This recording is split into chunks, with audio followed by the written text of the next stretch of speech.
Hi, welcome to the Inclusive Storytelling Podcast. I'm your host, Ashwini Prasad, and if you are interested in bringing more belonging and inclusion to the entertainment industry, feel free to connect with me and let's talk. I'm at theinclusivescreenwriter.com, and you can find me on Twitter and Instagram at The Inclusive Screenwriter.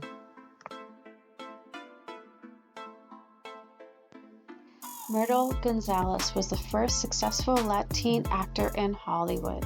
She landed a studio deal with Universal in 1912. She's arguably one of the first influencers. She used the trades to promote herself and gained followers. She was that cool. She also loved fast cars and action, and she did a lot of her own stunts. Now, she also starred in at least 78 movies in just 4 years. In addition to acting, she was a skilled pianist and a gifted soprano. She refused to play roles that were about traditional women or women that were only defined by their ethnicity. She played Enid in The Chalice of Courage, which was a critically acclaimed movie in 1915. Unfortunately, Gonzalez died at 27 of influenza.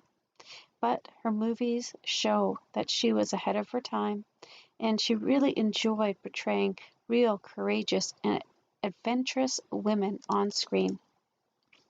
From a newspaper that talked about Chalice of Courage, it says, quote, Myrtle Gonzalez in The Chalice of Courage from the Cyrus Townsend Brady novel is making a distinct hit at the Superbar this week. Miss Gonzalez has youth, beauty, and temperament, besides a most winning personality. And as this is her first big picture part, it behooves one to notice these things. She gives an excellent portrayal of a young woman of many vicissitudes. End quote. Ángela Alvaraz was born on June 13, 1927, and is a Cuban-born U.S.-American singer. Now, at 95 years young, Ángela won for Best New Artist at the Latin Grammys in 2022.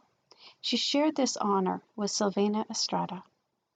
From her website, Ángela had a musical gift that was evident in 1930s Cuba, and she really wanted to become a professional composer and singer. Unfortunately, her father's traditional views did not allow her to become that composer and singer at that time.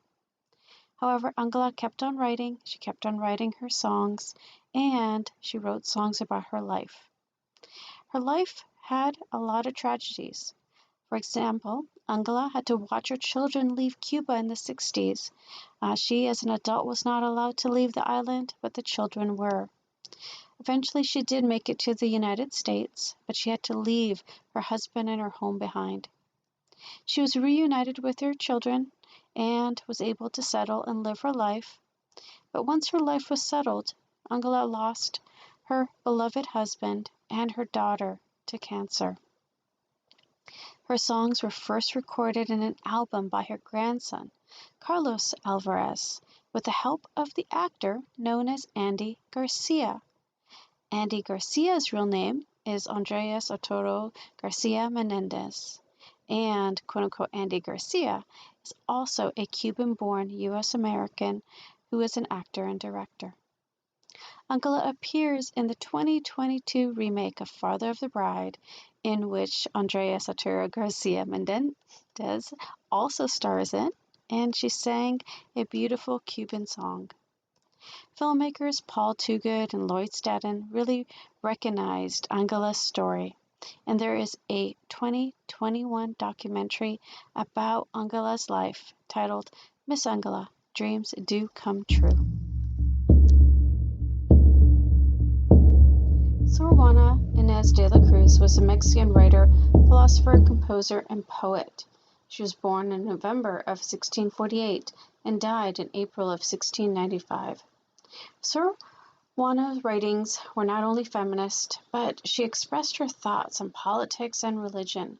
She was known for her strong defense of her beliefs, and she really refused to be silenced. And she ended up making a lot of people in the church very mad. She joined a nunnery in 1667 and began writing poetry and prose, dealing with topics such as environmentalism, religion, feminism, and love. And so a lot of men did not like this. And in 1694, the church and the bishops told her that she had to sell her collection of books and just focus on charity towards the poor. She died the next year in 1695, having caught the plague while treating her sisters. She faded away for hundreds of years until Nobel Prize winner Octavio Paz really established Sorjuana's works and the importance of her works in today's time.